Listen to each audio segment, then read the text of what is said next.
The following may contain inappropriate language. All opinions expressed by the host and guests do not reflect the views of any company or service.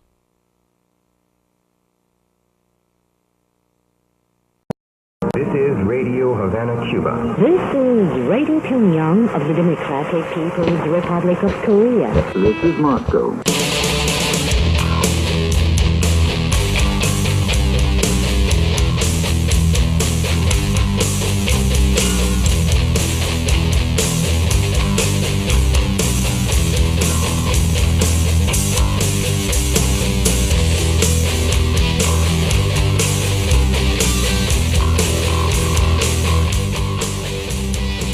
All right, everybody.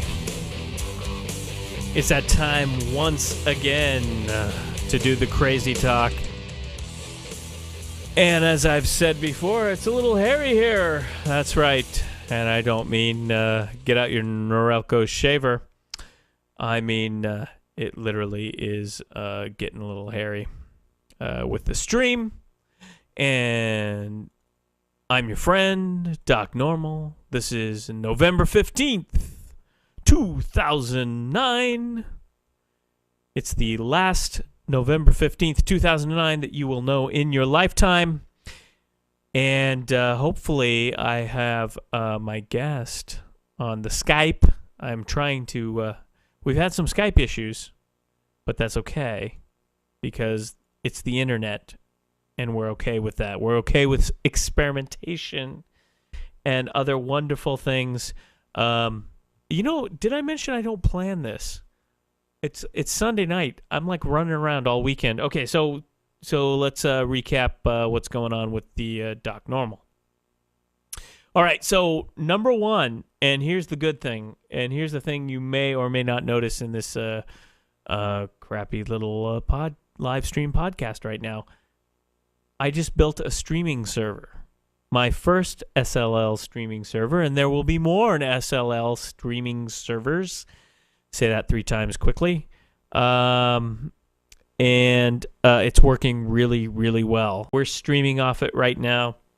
The stream looks great. I probably will be able to improve the stream. Haven't done that yet, but we got it online. We're doing Ignite on Thursday night. We're live streaming Ignite. SLL Productions, your friendly friends at SLL Productions.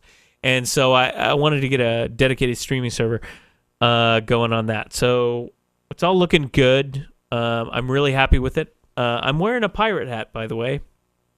Everyone on the audio is like, shut up. But anyway, I will try to talk about and post some specs on the streaming server. I haven't built a computer in a while. I love building computers. I've been building computers since the mid to late 80s. It's just what I do. That's how I got in this business. I love building computers. I could be the Michael Dell but I'm not. And so it was great. And I'm really happy. I'm happy that we have a dedicated streaming server, and we'll do more with that. And the stream's looking good. I hope the stream's looking good. But I can say that Tarosi said in the chat room, maybe I'm just drinking the Kool-Aid, but the stream looks excellent tonight. Yes, Tarosi, the stream looks excellent tonight. Maybe we'll do a podcast camp. We've been talking a lot about doing a streaming podcasting camp here in Portland. My God, Portland's such a interconnected. I know they had a podcasting camp down in San Antonio with my friend over there, Jen, who set up NaPodPoMo, did that. We'll have to do that here in Portland. The podcasts are going. The streaming servers are going. We need to push that. We'll talk about 30-hour day later, but I really got to get this guy in. I'm hoping his Skype connection is still going. Let's find out if we still have him on Skype right now. Doug, are you still there? I'm here. Oh my God, you're still there! Yay! Oh man, I didn't fall asleep. Woo. Oh, thanks, Doug. Hey, you appreciate said that. things were getting hairy. The Skype is getting hairy. I see you're not getting hairy. You didn't do the November thing? No, because No. I'd kill it in like 3 days, dude. I'm Sasquatch. Yeah. Seriously, dude. I'd be like, Yeah. oh, it's over. Justin Kistner. Yeah, right. You talk about chops. You come back when you see these chops. No, yeah, yeah, dude. Seriously, I was doing November when I was 15 in high school. I'm not joking. You can You relate. didn't have a job where you had to go, like, actually be next to people. Wonder Yeah, what but- the heck is that on your face? Yeah, but we're in tech, though. You know, you can kind of do that. A lot of people in tech. Yeah, I don't know. I had to trim mine up because I had to visit my my son had a play this weekend, and I had to go visit all his teachers and all that. So I didn't want to look too hairy for them. Really? Is this like in school or professionally or what? In school. No, yeah, in Park Rose High School, they're doing a production of Beauty and the Beast. Yes. Dude, why did you shave? You know, I don't know. I didn't completely shave it. I just trimmed it up. Wanted to look presentable. I was meeting his teachers ahead of time and all that, so, you know. All right. Besides, I grow a patchy beard anyways. I can only grow like a Fred Flintstone beard, you know, just the goat part. So, so you and I talked about bringing you in here, and so you know, one thing a few weeks ago, you had so first of all, tell us a little about what you're doing with the video and all that. I mean, you're a video guy. You've been doing video for a while, and several weeks back, or not several, I don't know, what is it, 2-3 weeks ago, Gary V flew into town, and you took your video camera in and shot some video and posted it on the web, posted an interview. So tell us a little bit about your background and what you've been doing on the web, and then bring us up to where that got you with the Gary V interview. Well, I've been a few years back. I went back to school to get some new skills, and it all kind of led into this tech thing. Now tell us about that. Along the way, Tell us about the What? tell us about the school thing. Now you're over there. You were I doing went- some PCC stuff. Was it multimedia or? yes, yes. Okay. I went the multimedia program at PCC. Tell us a little bit Um, about that. That's actually a pretty decent program if you want to learn your tools, like all your Adobe tools, and my best class, my favorite class was editing in Final Cut Pro, and so that's kind of where I got into the video part of it. But they teach everything from Flash to Dreamweaver, and they do some video stuff there too. Although I haven't taken in any of their. I took one of their video courses, but they have a really good multimedia program, and it's good to teach you the tools basically of the trade. My main focus was going to be to get a communications degree from Portland State, but I just kind of fell into this multimedia thing, and this is what I like to do. So I don't get the difference there. So PSU has a multimedia program, and I know that there's some PSU multimedia folks that we've talked to since Web Visions, and we're going to talk to them, I think, within the course of NaPodPoMo. So they have a communications degree, and they have like a, I don't know, web multimedia thing, and then they have a social media thing, and then PSU has what you're talking about, this multimedia thing. Can you like sort this out for me? Because I'm not. This isn't a rhetorical question. I'm actually a little confused about these different programs and where they focus. Well, I started going to PCC because the prerequisite classes to get into PSU, it's just a lot cheaper to do it at PCC. Oh, absolutely. And there's a lot. Mount Hood Community College and Portland Community College and Portland State and I believe Lewis and Clark. They're all kind of tied together, and so they work together quite a bit.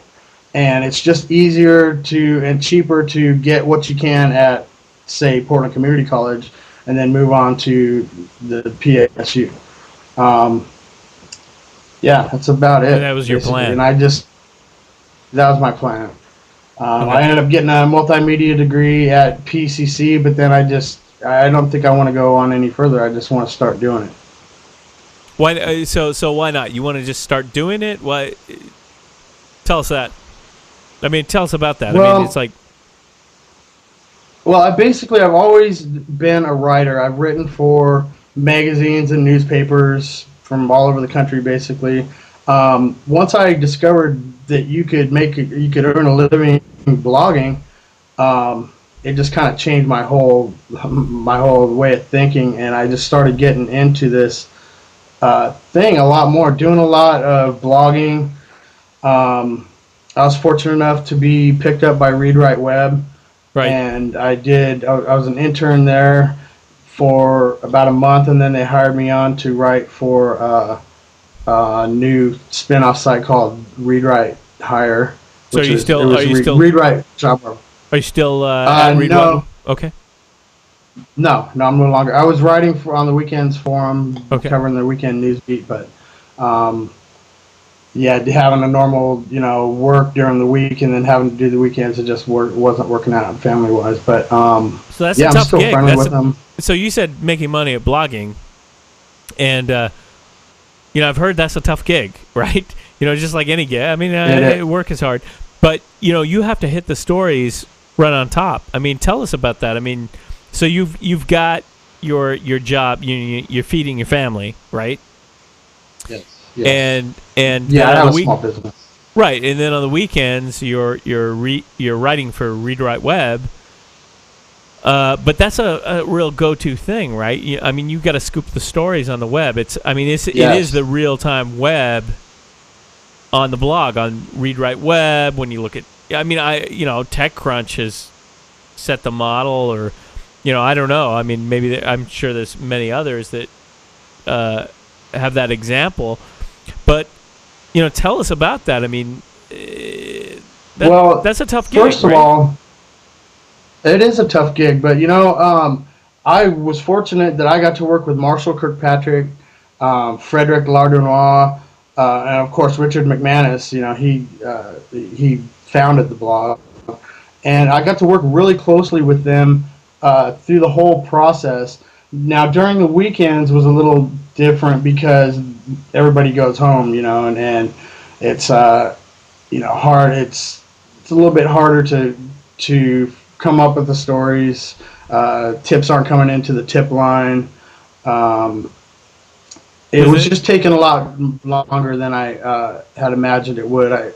Does the news cycle actually slow down then, or is it just that? It does, but there's also some opportunities for some really. When something juicy does come along, it's and you get it and you go with it really fast. I had some real successes there. For me, I was thrilled when I had a post, had 800 digs, and I don't know, maybe 15, 20,000 page views. Man, I was stoked about that, So, yeah, I don't know if they're gonna, I think they've continued to just put, like Rob Cunningham, his comics up there on the weekends, and then kind of a repeat of what happened during the week. Because I think they may be looking for a weekend person if you know somebody. Yeah, I'll sign up. It's challenging, and it is a lot of fun if you have the time and can do it. It's a blast, and working with those people at Read Write Web I mentioned has just been a real blessing to me. It's just a go-to thing, right? I mean, it's like. And Marshall did and we're hoping to get Marshall on some point here in November for this little thing about the real-time web.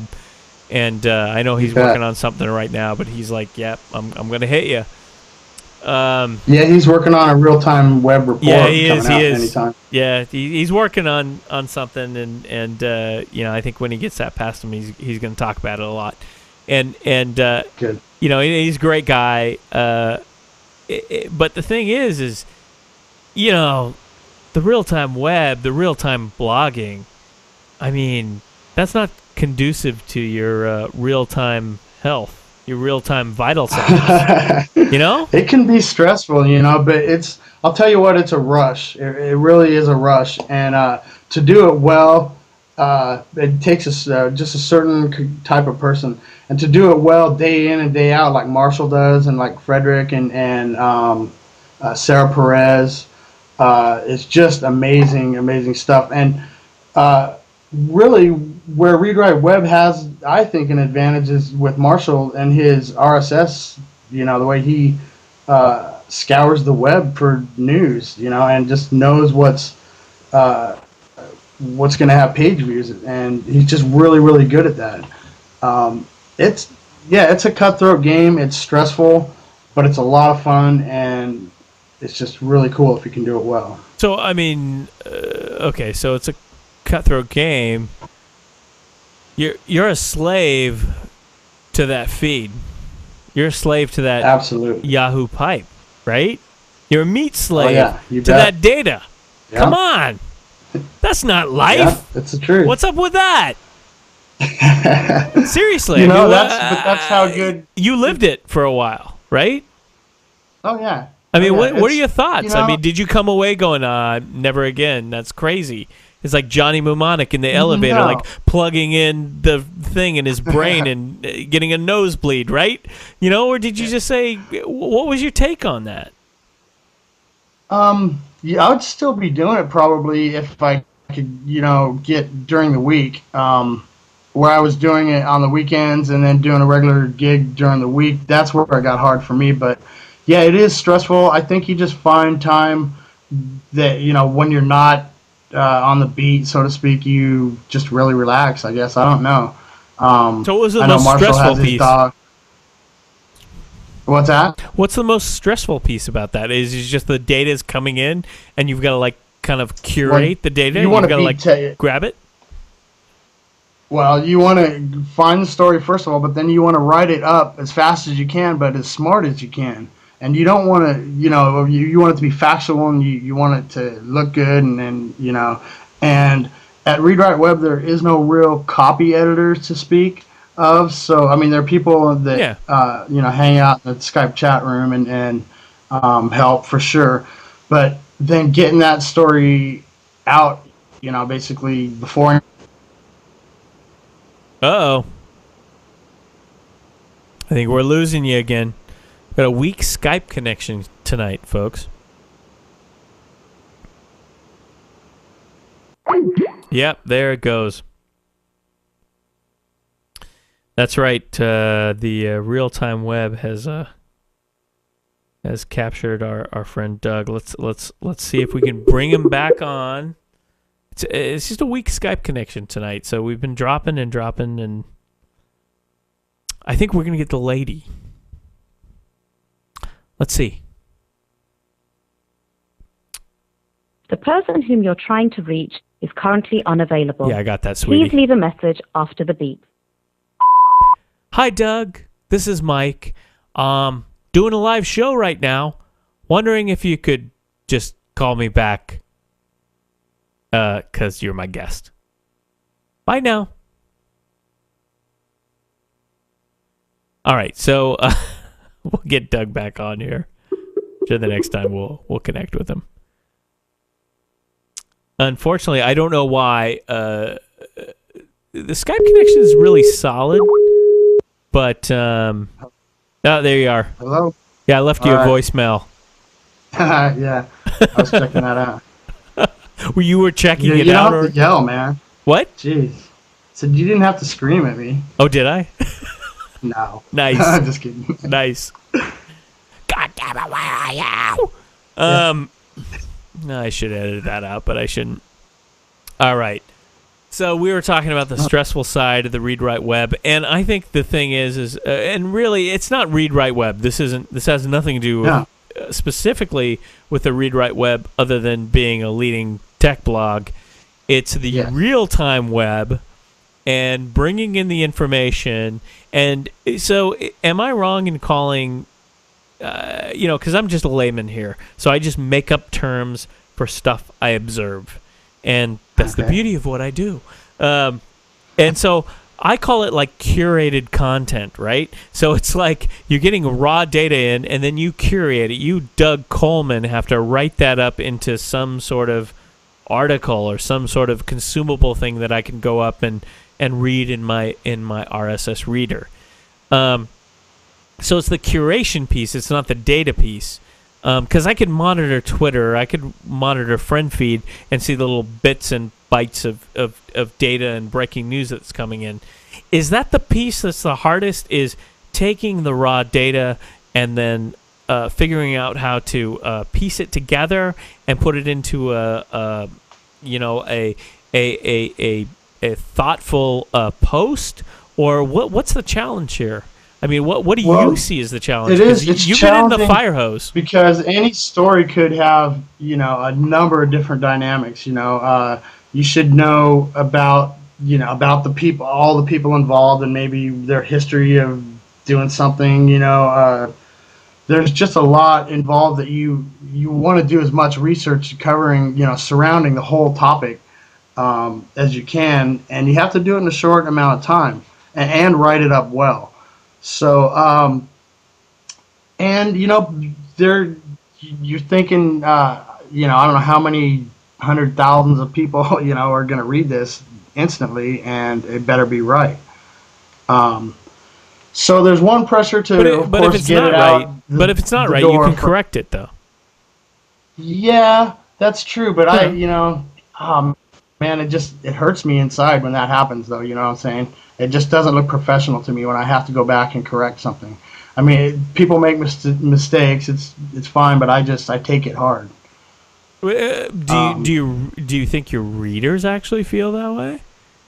I mean, if it's a breaking story, I mean, look. I mean, if you're not, let's compare this. I mean, we're talking the web, right? And everyone trashes the web for accuracy. But you know what?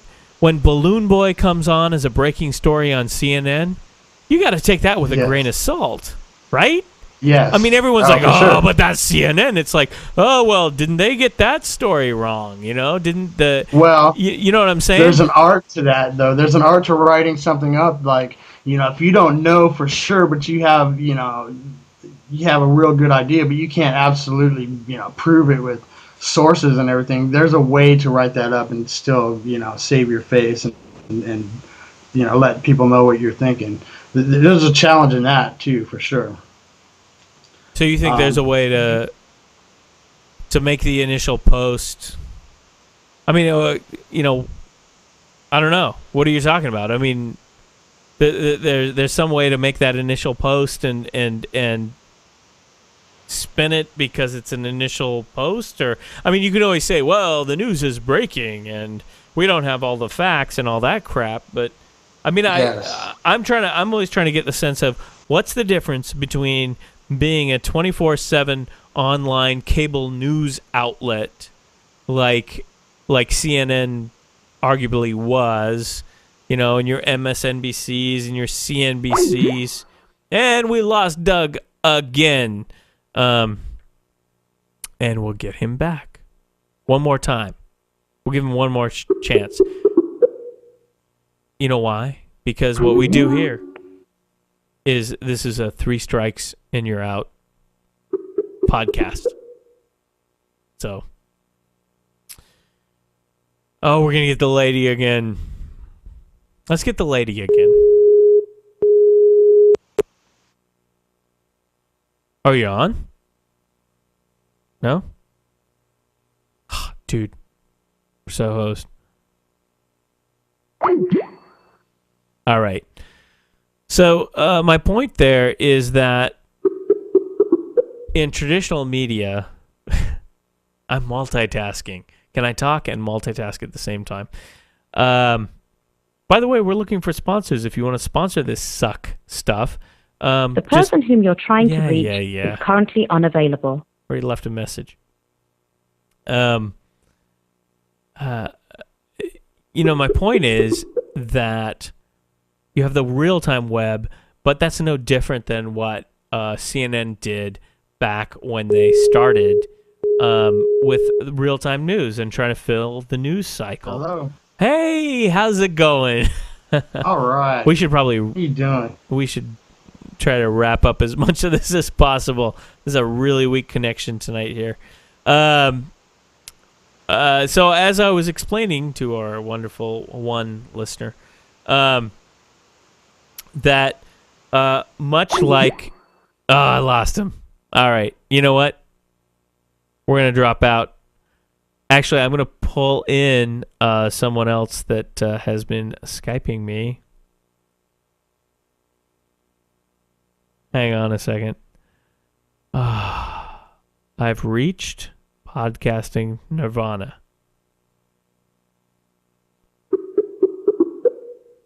We'll see if Doug can come back in and conference in. Oh, am I going to get the lady again? No? All right. You're on. Can I hear you? Can you hear me? Yo! Welcome. Hello. Hey, So, welcome. We'll see if we can Skype. The sponsor of Strange Love Live. Oh, no. There's no... It's brought to you by Ritalin.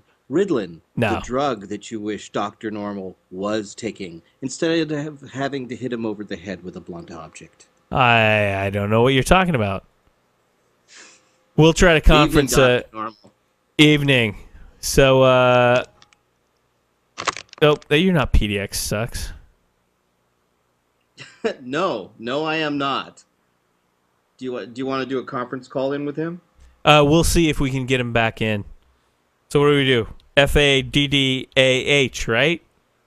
Yeah, that's me. That works. All right. That's Faddah. That's at Uetsu on Twitter and also at 140. You know what? You need to get one name. Branding. One name.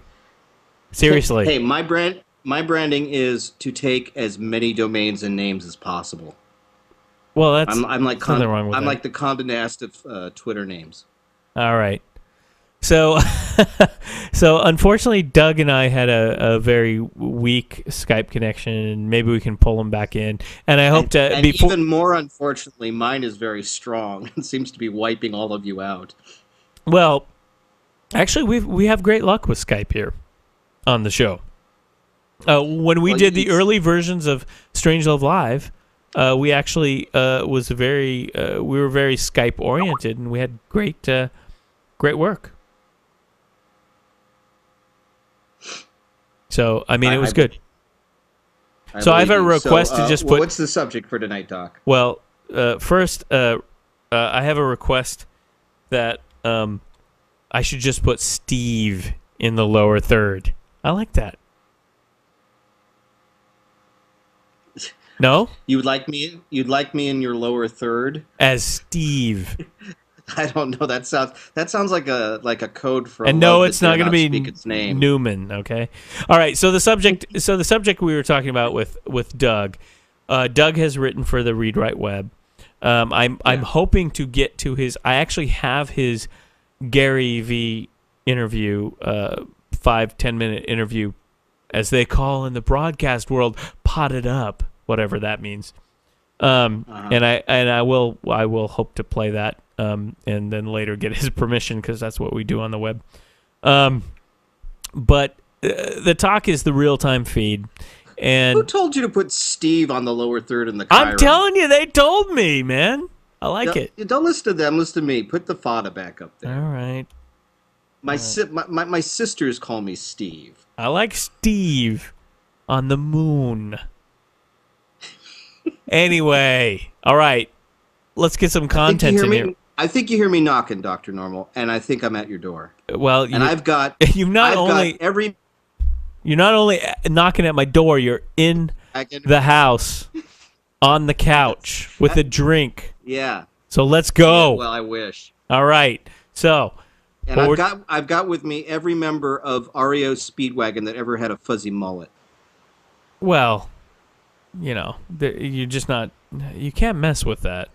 And we'll talk about that later. But I want to complete this. I want the thought. fuzzy mullet picture up on the web screen. We'll get there. Oh, you mean the Facebook picture? Yeah. Yeah.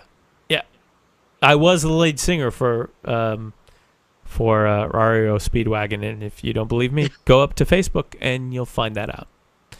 Yeah, and I hear you. I hear you don't like the tough guys. Nah, I don't know. Anyway, real-time feed. Your thoughts. I mean, look, we're talking with Doug. We're talking about the real-time feed. We're talking about curating it. Someone sitting there and actually typing up blog posts. You're a thoughtful guy. You must have thought about this over time, and you're are you a, how do you say that? Are you a yogi? How do you say that? Yoga. Oh, you mean like PDS Yogini? Yeah. I mean, you study. Well, I'm a Zen practitioner, okay, and I do practice some yoga. Yes. So how do you reconcile that with the real-time web? Go. Well, have you? I would just refer you to go to the TED site and look for Robert Thurman's talk about how the web will bring us enlightenment, but it won't be pleasant. How won't? Why? Robert Summarize Thurman, that for or us. as you know him, Uma's dad. Okay. So Right. summarize that for us. Why will it be unpleasant?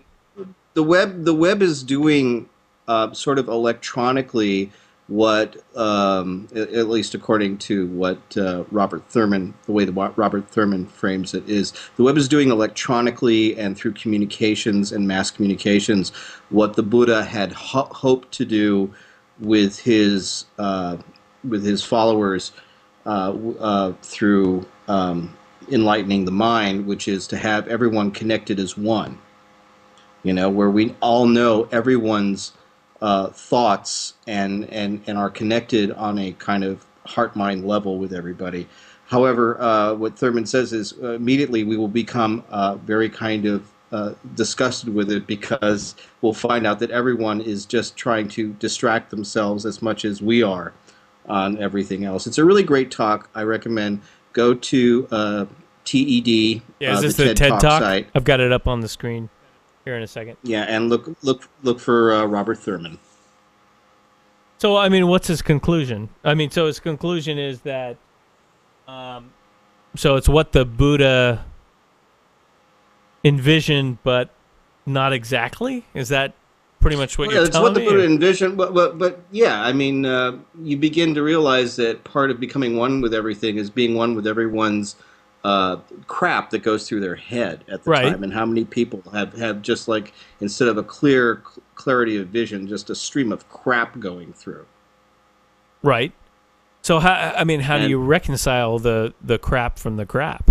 I mean, from what you ate yesterday that I don't care about, dude, versus which is all of Twitter. No, it's not all of Twitter though. It's okay. I mean, there's some profound. A lot of Twitter. But it's not all of Twitter. I mean, if that was all of Twitter, I would not be on Twitter. Right? Okay, sure. No, I mean, do you think I have time to spend my time figuring out what people have eaten and, I don't know. But I gotta say, even your wife posts the what I'm eating posts. She does, and I ignore those. And she's I come by, I don't care. I don't care what you're eating, babe. Okay. No, I mean, but what I'm not gonna try and sit here and summarize Robert Thurman, who's both a Buddhist scholar and a Zen monk and Uma's dad. But besides all of that, so by Uma's dad, Uma Thurman's dad. Yeah, he's Uma Thurman's dad, and he was a Uma Thurman is monk. He's good pal. Yes, good pal of the Dalai Lama. Okay. Yeah. But I just direct people to go listen to that, and it's quite entertaining. In any case, so you think Twitter is all about people just talking about what they ate? Really? Well, I don't believe that. Knowing you, and I know you, but I don't believe that. well, I think a majority of what we're seeing a lot on Facebook, like the thing that drives me crazy on Facebook, and I hope my family's not watching this because my family does a lot of this, but is a lot of those Bejeweled, Bedazzle, and Farmville games, and everyone's constantly posting how they're wasting their time on Facebook, and people in Twitter I'd say a good 60 to 70%, and that might even be generous, of Twitter is people, just blaring out their minutia, their banality, and their crap. Now, occasionally, the other, like, let's be generous, 20 to 30%, and I think it actually might be lower, is, people actually helping each other. The political stuff that we saw, like for Iran election or during the campaign last year, the stuff that's actually people supporting each other with technology, which is some of the most interesting stuff in advancing it, and people actually making some very good social connection on an actual deeper level, or it leading to what it's supposed to do, which is just sort of a little in between until the actual face-to-face connection. That I think is pretty good. Okay, so it's not all what you just ate, and there is some actual social connection that leads to face-to-face connection. That's what you're saying. Yes. Did I summarize that? You're also ignoring the other things I said, which is the help in technology and sure. Oh yeah. The reaching out and like help during crisis and showing that you're there and supporting people. Like the biggest thing was last week with the Fort Hood thing. Well, but it's also so there's a lot of controversy around that. Yeah, and that's part of the problem. I mean, you had the gal who was there in the emergency room tweeting out the twit pics, and I can't remember his name on TechCrunch, who, just did that thing, which, quite frankly, kind of pisses me off. That whole thing about we really need true journalists because we can't have these citizen journalists tweeting like these raw pictures and thoughts and stuff. And granted, well, there's a certain. I think the problem. Yeah, there's a certain proprietary. Ahead, there's a certain proprietary. You need to be a social, right? You need personally to understand the whatever is the courtesy, social courtesy. You as a person need to understand that, right? So if someone is in a tragic situation, you as an individual need to decide, am I going to tweet pick this or am I going to hold back, right?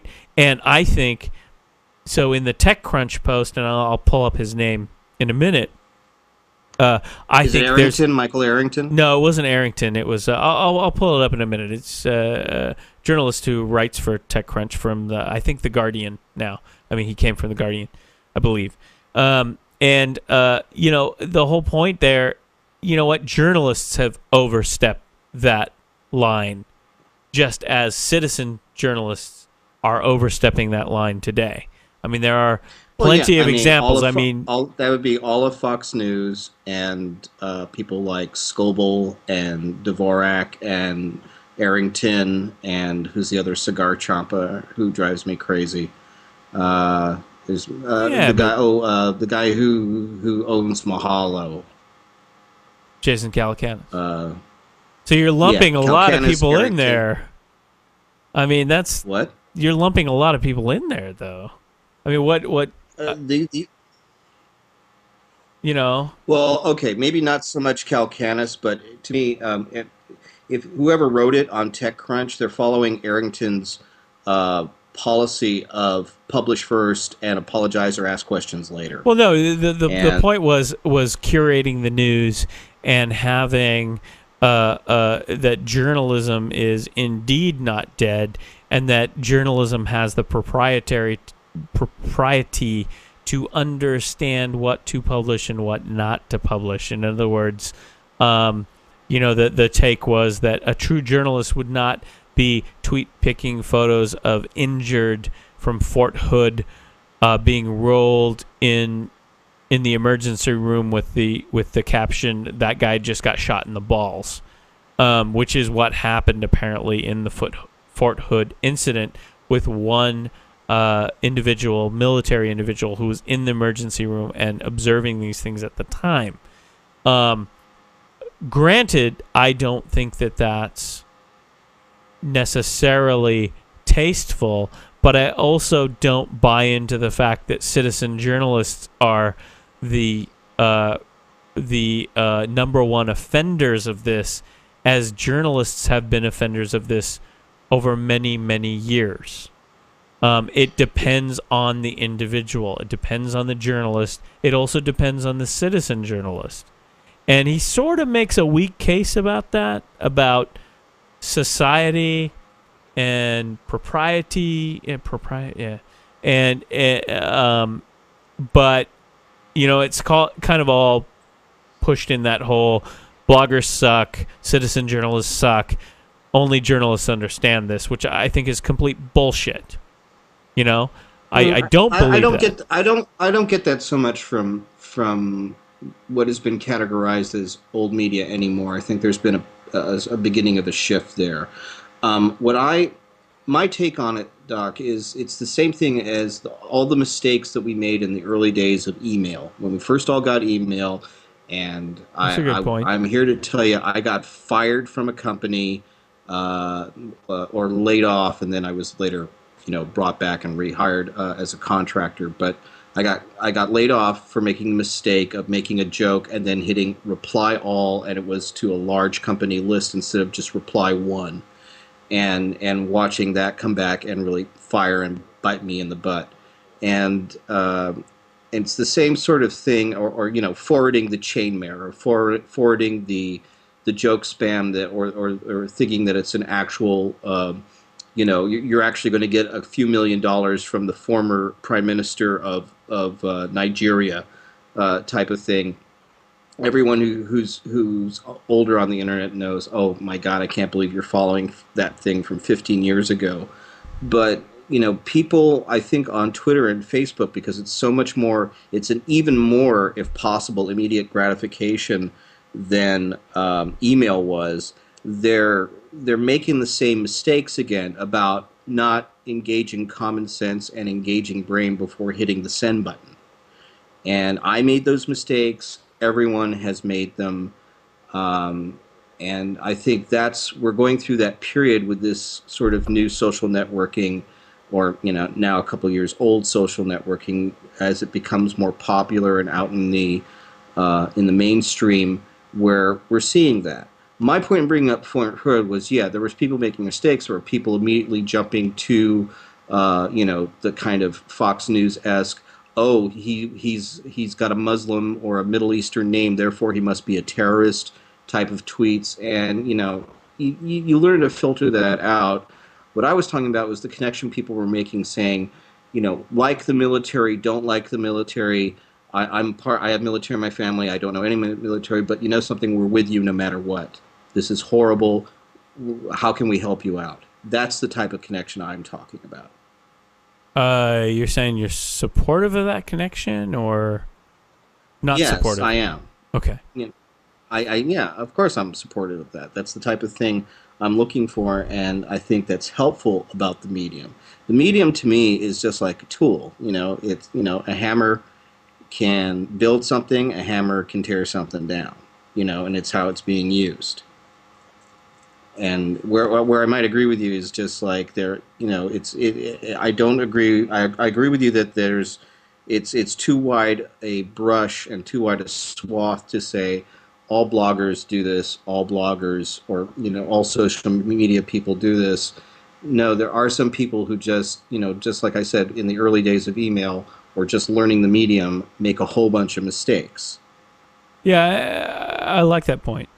I like that a lot, and agree with that. Oh, it's Paul Carr. Thank you, chat room. Paul Carr on TechCrunch is the guy who said Newman. Yeah. So I'll look up the link there and pop it up. I've been searching as you've been talking here. So I think it's interesting. You make that whole. So you make the whole case of email. Of when email was new and people screwed up and did that. And I think that's somewhat a strong case. I mean, citizen journalism really isn't. In this wave with this technology with Twitter, isn't exactly old. I mean, I think there was examples of citizen journalism in the past, but I think that using Twitter, using Facebook, these sorts of tools, I think that is brand new, and people are trying to figure out what the hell they're doing with it. So I think that's a good point. Certainly, the Fort Hood Twitterer and Twitpicker, and again, I don't know her name, and I'm sure the chat room will. It's in the Paul Carr post, by the way. Certainly there's things that I think we will all find somewhat distasteful, somewhat in need of an editor, without a doubt. But at the same time, let's throw the baby out with the bathwater, right? Like the example you gave before, the Gilmore Gang. People don't know who aren't reading the chat room that you were comparing some of tonight's Crazy Talk to the Gilmore Gang, and I came back and said, "Oh my God, don't you dare compare yourself to that," because I personally think Steve Gilmore is a huge pain in the patoot. From you can ask anyone who last year was with him at that bear hug camp about. It was supposed to be about microblogging, but it was him trying to basically railroad a whole bunch of very smart people from a bunch of different conferences and room to just listening to him bloviate, and with occasional further bloviating by Dave Weiner, Mr. RSS. And that was I watched it online. I couldn't believe it was being broadcast by Leah Laporte and Twit, and I couldn't believe people were letting this guy just. I mean, he had like smartest minds in the room about social media and blogging from Microsoft, from Google. The four guys from Twitter showed up to hear some critique and such, while trying to at the same time remain very closed-mouthed about what was going on. Our good friend Avant-garde was there, and I don't know. Gilmore was just. I hate to say a horse's patoot through the whole thing. And I actually sent him a message tonight. He said, "Hey, you want to come in Crazy Talk? I would love to get him on. I'd love to talk to him." I think. Oh yeah. Put me and him in the same room. Yeah, and you know what? Sparks fly. Here's the thing. I think there's a certain bit of nasal. Jeez, I'm like really off. It's Sunday night. Navel gazing in that whole bit, in the whole. I mean, I've gained a lot. You're saying navel gazing to the Buddhist. You're saying nasal gazing to the the Buddhist here. I mean, yeah. It's like, you might be right, and I think that that's probably a fair assessment of some of that content, but. And I didn't see that particular. I didn't watch that particular thing, but it's like have Evan Prodromou on Strangelove one time. Next time he's down our way or going through on the way to Burning Man or something, and I'm sure. And bring up that conference that he was at where he was like, and I knew Evan back when we used to call him Mr. Bad, and he was part of Spock Mountain Labs out of Burning Man back when I was a Burning Man Black Rock Ranger many moons ago, and he will tell you how much of a train wreck the first half of that conference was. It was so bad that at the break, people started posting like mad in the chat, "Shut Gilmore up! Tell Gilmore to shut up and let the people who know the technology talk in the room, and shut up about his politics and shut up about this. And he came back and he read all that, and he literally closed his notebook and said, obviously people don't want me here, and I'm going to go. And he walked out of a conference he was supposed to be chairing. Well, give him credit. I mean, it was give him credit like, for that. No, I don't give him credit, because he was acting like a 13-year-old. It was like watching. It was like watching someone saying, "Nobody likes me. I'm going to leave," and I'm going, "I can't believe you're like an over 40-year-old man." Yeah. Okay. Fair enough. But here's the deal. You know. I mean, this is just all the personalities and the people who get. I don't disagree with you personally. I mean, I'm the same way from a personal level, but from a media level, I'm like, I just laugh that stuff off because it's just like whatever. I'm much more interested in I'm less interested in the personalities, and granted, I think the personalities drive the memes, right? In what we're doing here. But at the same time, I think the memes survive above the personalities in the long run. And we actually, I mean, this thing we were talking about the Fort Hood shootings. Yeah. It was Paul Carr, and he wrote about not safe for work after Fort Hood, another example of how citizen journalists, in quotes, can't handle the truth, by Paul Carr on TechCrunch, November 7th, 2009, where he rips into this woman who, Tara Moore, Tearahmoore,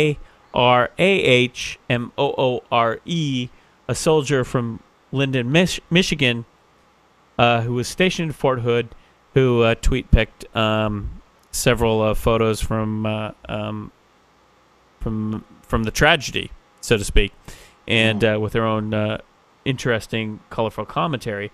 Again, I think that where that may show bad taste, I think that the press has also shown such bad taste in the past, and there's a fine line between showing bad taste and showing the story. I mean, do you show children shot up in Vietnam? Is that bad taste, or does that tell the story of what's really going on in Vietnam, for example? I don't think any human being has the exact answer. I think it's the judgment of the individual and the judgment of the readers. Whether this soldier from Fort Hood becomes a hero or not, or becomes infamous, and maybe I don't disagree with Paul Carr that maybe she's it's not the best thing in the world what she was doing, but to suggest that citizen journalism is in some way inferior to the hallowed halls of journalism and people who go to J school, who report on the news, who work for large corporations who own the news, and that this is the only trusted source for the news, I think is complete bullshit. Okay, well, my feeling is it's Paul Carr is being just as inflammatory by writing that article. He knows. I agree with you. Actually, I agree with you. I completely agree with you. By posting a headline like that and having and taking this woman to task, who's just this was probably her, and I agree, inappropriate, but she lacked common sense, and as I said, new medium to her. Therefore, didn't think before hitting send button each time. It's like just because you can doesn't mean you should. And so she started, but her way of dealing with this horrific tragedy was take pictures and send it out for people to see, to get feedback from her friends or something. Sure. And the appropriate thing to do is to privately DM or say to her, "Hey, honey, maybe this is not the most appropriate way to do this. Maybe so that's maybe you should pull good back point. on some." Okay, good point. That's the community You know? involvement. That's where the community steps in and says, "Hey, dude. Hey, Faddah. No, don't. You know what? Where you get the DMs that are like, maybe you shouldn't quite take that tact. I think that's a good point. And I think right now, or maybe other people might find this a bit too much. Yeah. And just pull back a bit. I think people do it publicly on Twitter. Right. I think people will go, "Oh yeah, this person just posted that, and that's bullshit," or you're a douchebag or whatever. And that's for it's usually kind of publicly drubbing them. Right. Exactly. God knows none of us have been responsible for that. Oh, anyway, my point with this article with Carr, and I'm going to cop to something. That's fine. Until you mentioned it tonight, I didn't know about this Twitter lady and her pics and saying things like "guy got shot in the balls" and then Carr taking her to task, and what I'm saying is Carr is doing a thing of chumming the bloody waters for sharks and shooting some fish in a barrel here, to mix my metaphors.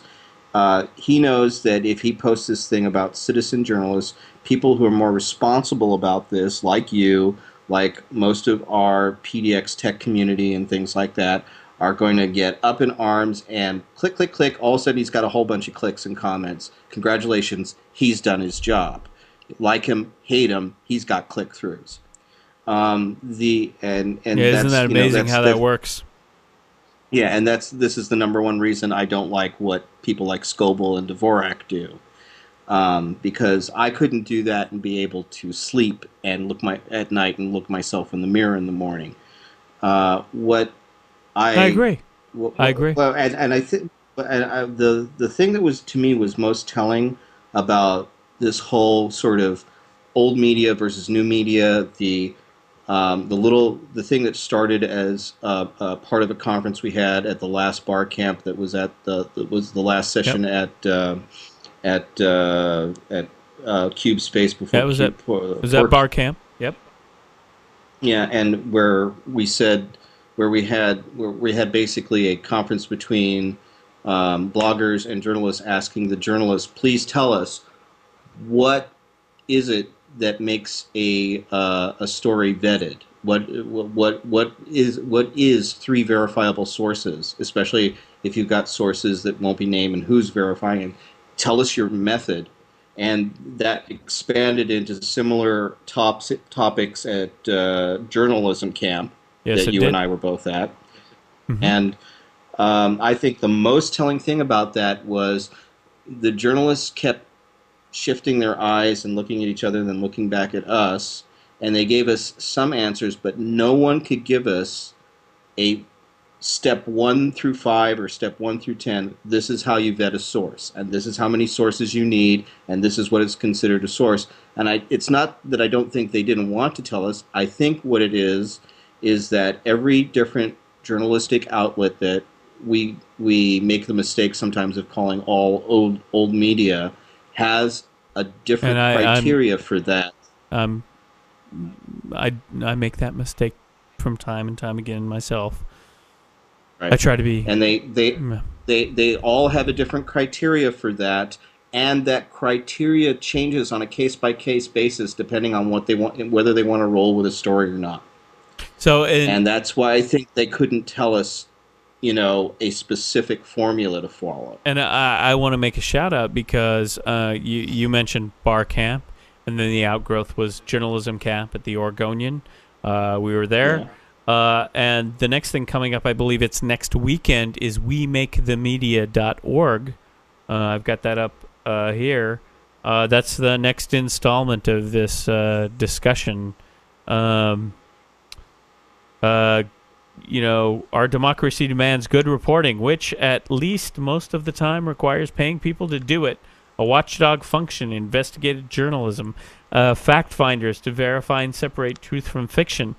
Where should our local community go from here? So WeMakeTheMedia.org. I just wanted to put that out there because there is this ongoing discussion with the news, and I know that Abraham Hyatt, who is behind the bar camp discussion and who started up the journalism camp. He keeps pushing this forward, and we've sat down with Abraham and had discussion with him, and I appreciate that. So there are ongoing discussions about the media, news labs, all these different things. I mean, the bottom line, and it's a theme that we talk about here in the Crazy Talk a lot, is how you're going to get paid, how you're going to eat, right? So that's actually seems to be front and center of journalists' minds as they get laid off from their newspapers. Is that they got to really eat. Thinking about how am I going to eat. Everyone thinks about how they're going to eat at the end of the day, right? And journalists after technologists, right? It's like, hey, welcome, guys. Come on over here. If I could just have one big technology journalist media soup kitchen that served really nice food and had 24/7 blogging and podcasting, I'd be done.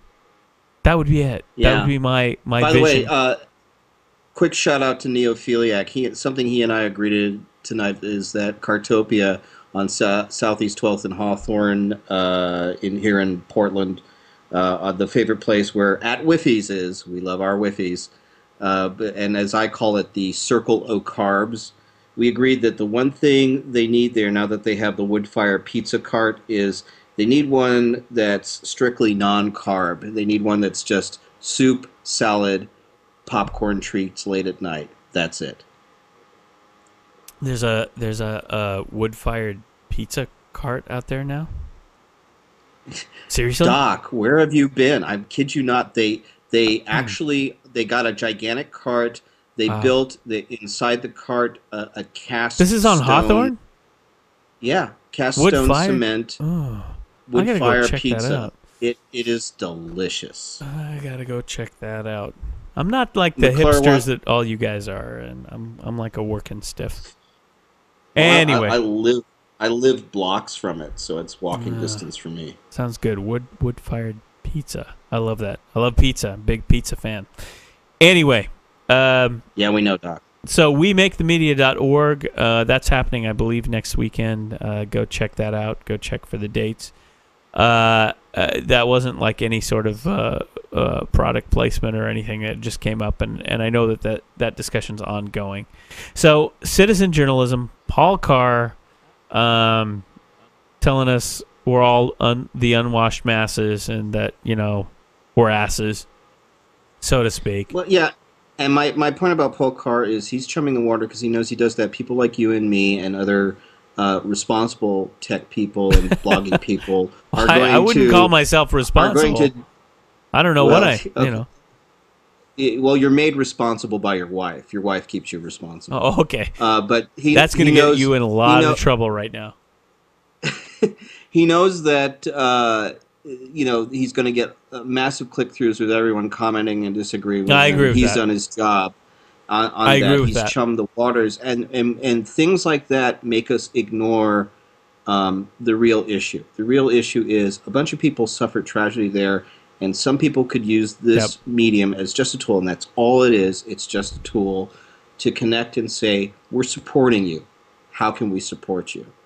I agree with you. He focused on one person who was new to the medium and trashed made them a social faux pas. I mean, Yeah, and then proceeded to crush. He crushed a poor little woman online. How big of him? A soldier. Yeah. And specifically, I agree with you because I think if not Paul Carr, someone else online would have done it. But that's. I don't think it's all Paul set Carr. up It's like he was the first, but I agree with you. I think it would have been someone else. Someone else. The New York Times. So I agree. It's just he got in there first, and I think that's the thing where we're distrusting of the media is that it's like, wow, you're gaming the system, aren't you? You want to jump in and get that exclusive, and get the hits. I mean, the guys who are smart, the ones who have been working for the newspapers for a long time, and they're like, "What? My job? I mean, let's face it. It's like I don't know how to help you, right?" But yes, I agree, and I think that not to go after Paul Carr, he must, he might be a wonderful human being, who knows, but if he wouldn't have written that story, someone else would have written that story. Now, the thing that comes to mind here, again, back to earlier when we talked to Doug Coleman about the real-time news web, so to speak, and he was working on the weekends, is that really journalism has turned into the real-time news feed, the real-time web feed, and there's not a whole lot of editing. And so you have half the people who are saying, well, I don't want a whole lot of editing, like myself, actually, and others that do want a lot of editing, or maybe like they myself, do. I don't know. Actually, you want that? Yeah, I'd like to edit Paul Carr. Okay, so let's step back because you brought up another example that I want to pull out. You brought up another example, and that was Iran. Okay, and you mentioned the social movement, the Twitter movement that that was a part of the Iranian protests. Okay, and there was and Paul Carr actually brings up this other example of the woman who was shot and killed on the streets of Iran, that was posted, then that event posted to YouTube, which to a certain degree started this revolution, this movement on at least Twitter to change your avatar green in support for the Iranians and this protest that was happening. That we didn't have a lot of. I'm going to stop you just for a moment, Doc. Please think you got your timeline a little wrong. Okay. Because I think the Green Movement had already started at that point. I think the people following Iran election and Iran protest were already going on, but before the event, and the event, an unfortunate tragedy, gave it a very human face that, and I hate to put it this way, but made it viral to the social media and made people connect. Again, they connected saying, "Oh my God, that could have been my sister, my daughter, right? My niece, my whatever, my friend." And she looks just like my friend. So let me be clear.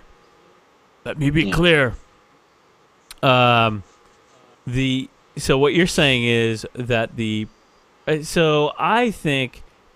saying that the protesting online was going on earlier than the death, and again, I mean, Paul Carr brings it up in his article. I think her name was Nidal. I can't remember. I do no research before this. This is crazy talk. We're just talking. I should actually have an intern doing research for me right now. I thought that's what Tarotsi was. Yeah, he's not here tonight. Sunday's his night off. No, wait, he's in the chat room. He should be doing our research for us. Well, luckily, if I get enough people in the chat room, they'll actually post the facts, so we can go back and look at them. That's the best part of crowdsourcing a podcast and a live stream. Hello. I just want to repeat over and over that Tarotsi is our intern. Yeah. He owns this town. Anyway, but back to the point, and I don't mean to make light of this because this poor woman died on, literally on the streets and was posted on YouTube. Her death was posted on YouTube. When does the news break from being just another snuff pick and being actual news? I mean, this is, now I'm defending Paul Carr. I mean, actually, these are the points that are being made, right? Right, and if you're depending on Paul Carr, I am going to compare you to Steve Gilmore. But besides that point, I'm going to say it's a hard call because you think of the famous images from the Vietnam War, where people were trying to eat their dinner at 5 and 6 o'clock. That's exactly what I think of. Huntley, Brinkley, and Cronkite back then, and the famous one of the dissident being shot on the head right in TV. Yep. The photo from Life magazine of the young girl screaming, walking away from naked with napalm on her body from the village. The Buddhist monk who burned lighting himself on fire. Absolutely. Yeah, burned him. All those images that. I remember them well. It was that began to turn the tide. It wasn't the only thing, but it was that the number of dead, 58,000 dead lost in that war of our people. God knows how many Laotians, Cambodians, and Vietnamese, and things that began to turn the hearts and minds of Middle America toward the fact of, gee, what are we doing there? Why are we still there 10 years later? And so the point is, are we getting that same message from Afghanistan and Iraq? Are we seeing those same images from Afghanistan well, let's and go Iraq? back to the answer is no. The answer is no. We haven't ever. We're not getting it.